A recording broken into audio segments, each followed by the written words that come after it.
હા બેટા બોલો, શું કરો છો આજે સવારમાં ફોન? આજે તમારી બહુ યાદ આવતી હતી. તમારી તબિયત સારી છે ને? હા બેટા સારી છે. હા પપ્પા, મેં તમને એક વાત કહેવા ફોન કર્યો હતો. હું અને દીપક કચ્છ રણોત્સવમાં ફરવા જવાના છીએ. ઓકે બેટા, ખુશીથી અને ધ્યાનથી ફરી આવજો. સારું પપ્પા, બાય બાય. અરે મીરા બહુ, મારા ચા નાસ્તાનું શું થયું? જલ્દી કરો, મારે બ્લડ પ્રેશરની દવા લેવાની છે. પપ્પા, આજે ગીતા ચા નાસ્તો બનાવે છે. ચા નાસ્તાનો વારો ગીતાનો છે. અલી ડખા થયા. હાય તો નતો વિડિયો.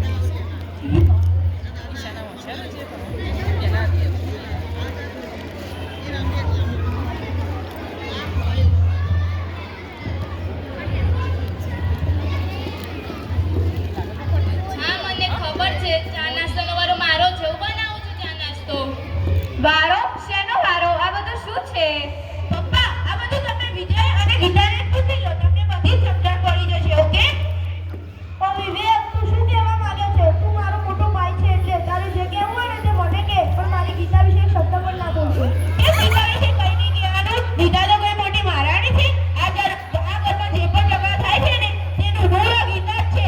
કેમ, મેં શું કર્યું? અને હા, હું મહારાણી હોય કે ના હોય, મારા પપ્પાના ઘરે હું રાજકુમારીની જેમ જ રહી છું.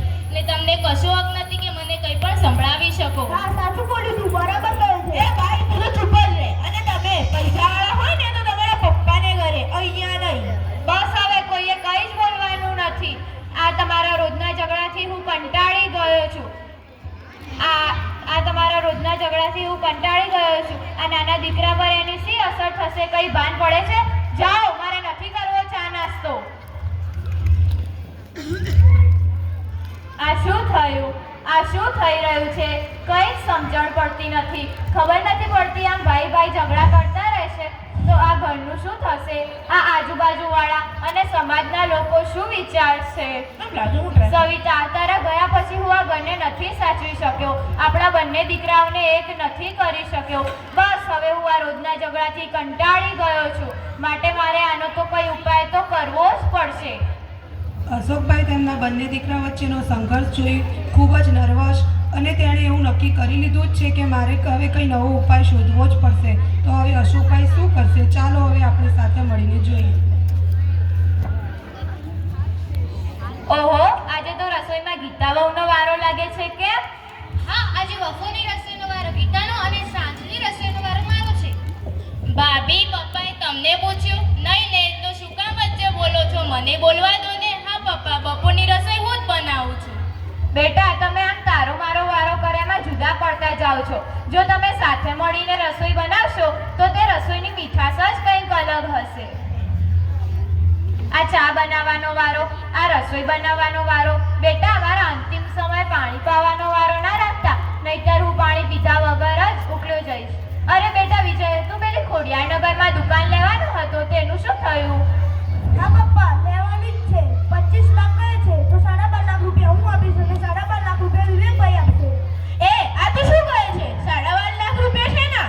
ગીતાને પાર્લર બનાવવાનું છે એટલે દુકાન લઈએ છીએ. બંને ભેગા રહીએ છીએ એટલે અડધા તમારે જ આપવા પડે નહીં. તને તો તારા સસરા આપી દેશે. હું કે મારા સસરા કઈ એટલા કેપેબલ નથી કે 12.5 લાખ રૂપિયા કાઢી શકીએ. એ બધું અમારે ના જોવાનું હોય. ઓકે? અને હા, જ્યારે તમે ધંધામાં નુકસાન કર્યું હતું ત્યારે વિજય પોતાની બચતમાંથી તમને 10 લાખ રૂપિયા આપ્યા હતા. હવે તમારો જ વારો છે. ઓકે?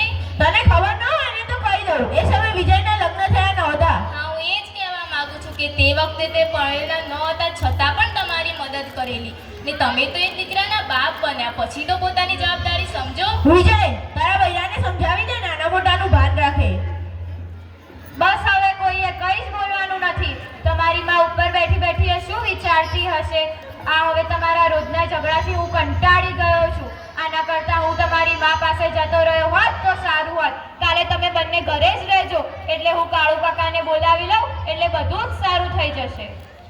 અશોકભાઈ કંટાળીને નિર્ણય લઈ લીધો જ લાગે છે કે બંને ભાઈને અલગ મૂકવાનું નક્કી કરી લીધું લાગે છે. ગામના વડીલ મિત્ર કાળુભાઈને પણ બોલાવી લીધા છે. ચાલો આપણે આગળ જોઈએ અશોકભાઈના પરિવારનું શું થશે.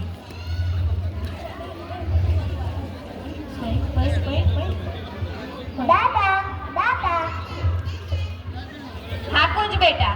દાદા આજે મને લેસન કરાવો ને. હા બેટા, લેસન કરી લઈએ. તને કયા વિષયમાં લેસન આપ્યું છે? દાદા આજે મને ગુજરાતી વિષયમાં લેસન આપ્યું છે. તને ગુજરાતી વિષયમાં શું લેસન આપ્યું છે? દાદા મને ગુજરાતી વિષયમાં મારો પરિવાર વિશે નિબંધ લખવા આપ્યો છે. હા બેટા, આપણે નિબંધ લખી લઈએ.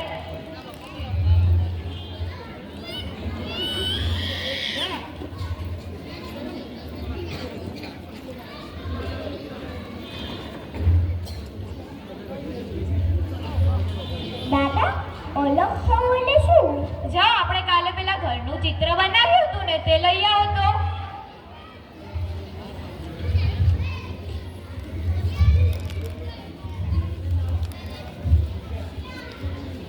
લો દાદા આપણા ઘરનું ચિત્ર.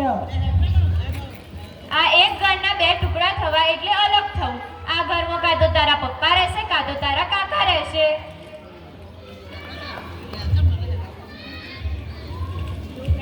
ઘરમાં ઝઘડો થવાથી બાળકોના માનસ પર શી અસર થતી હશે? આપણે જોયું, નાનો દીકરો પણ પોતાના દાદાને પૂછી રહ્યો છે જુદા થવું એટલે શું. અશોકભાઈએ પોતાના દીકરાને તો સમજાવી લીધો, પણ ઘરની પરિસ્થિતિ કેવી રીતે સંભાળશે? ચાલો આપણે આગળ જોઈએ.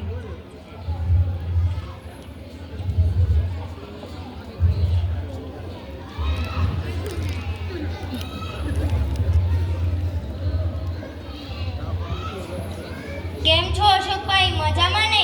હા, હું મજામાં છું. કેમ છો કાળુ કાકા? હું મજામાં. બેસો. અશોકભાઈ, કેમ તમે આવો નિર્ણય લીધો? વિજયના લગ્ન થયા ને હજી 1 વર્ષ પણ નથી થયું. મારે જુદા નથી કરવા, બંનેને જુદા રહેવું છે. ઘરમાં તેઓ બંને પોતપોતાના કામની વહેંચણી કરવા લાગ્યા છે. તેઓ બંને પોતપોતાની બચત પણ અલગ કરવા માંગ્યા છે. એટલે હું જ આ ઘરના ભાગ પાડવા માંગુ છું. જો આ બંને ઝઘડીને ભાગ પાડશે તો સમાજમાં બદનામી થશે, એ તો અલગ. હા, પપ્પાની વાત સાચી છે. આમ તો હું જ કહેવાનો હતો, પણ પપ્પાએ જ વાત કરી દીધી છે. મને પણ ગીતાએ 6 મહિના પહેલા કીધું હતું, પરંતુ મેં એની વાતમાં ધ્યાન ના આપ્યું અને અત્યારે મારાથી પણ નહીં રહેવાય. જોયું કાળુભાઈ, આ બંને જુદા થવા કેવા ઉતાવળા થાય છે અને તમે મને સમજાવો છો. કાળુભાઈ, જમાનો બદલાયો છે. ઝઘડા તો આપણા વખતે પણ થતા હતા, પણ આ લોકોમાં તો કશી ભાઈચારાની ભાવના જ નથી રહી. જવા દો હવે બેઉને, અલગ જ થવું છે ને. બોલો, કેવી રીતે અલગ થવું છે? કઈ વિચાર્યું છે ખરું? હા પપ્પા, ઘરની કિંમત 40 લાખ રૂપિયા છે, તો જે ઘરમાં રહેશે તે બીજાને 20 લાખ રૂપિયા આપી કાઢશે અને બીજી બધી વસ્તુઓનો ભાવ તો નક્કી જ છે. જોયું કાળુભાઈ, તમે સમજી ગયા હશો પરિસ્થિતિ કેટલી બગડી છે. તે માટે મારે આ ફેસલો કરવો પડ્યો છે. આ મારા બંને દીકરાઓ વચ્ચે કશી લાગણી જ નથી રહી, તેનું મને બહુ દુઃખ થાય છે. સારું, તો વિજય અને વિવેક બંને ભાઈઓને અલગ કરી દો. હવે બેટા, તમે વસ્તુના તો ભાગ પાડ્યા, પણ મારે કોની સાથે રહેવાનું છે તે તો કહો. પપ્પા, તમે 6 મહિના મારી સાથે અને 6 મહિના વિજયની સાથે રહેજો.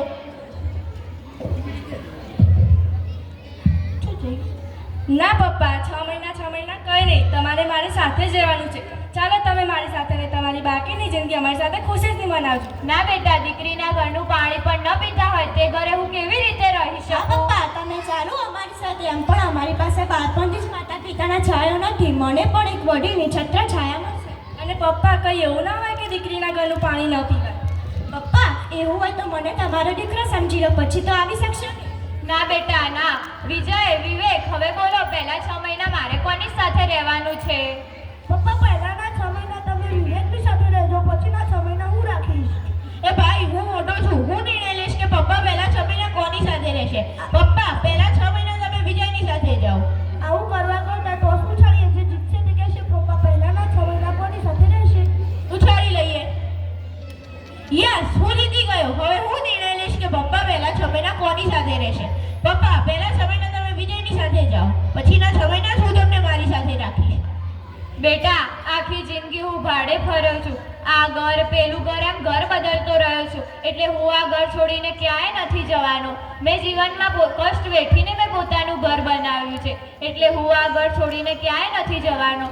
તમે મને તમારી પાસે 6 મહિના નહીં રાખો, પરંતુ હું તમને મારી પાસે 6 મહિના રાખીશ. વિવેક, જા નીકળ તું. તારી વ્યવસ્થા જાતે કરી લેજે અને 6 મહિના થાય ત્યારે તું અહીંયા આવજે. ત્યારે વિજય આ ઘરની બહાર જશે. દાદા, મારા પપ્પાને જ્યાં જવું હોય ત્યાં જાય, પણ મને તો તમે તમારી સાથે મને રાખશો ને. હા બેટા. ખૂબ જ સરસ.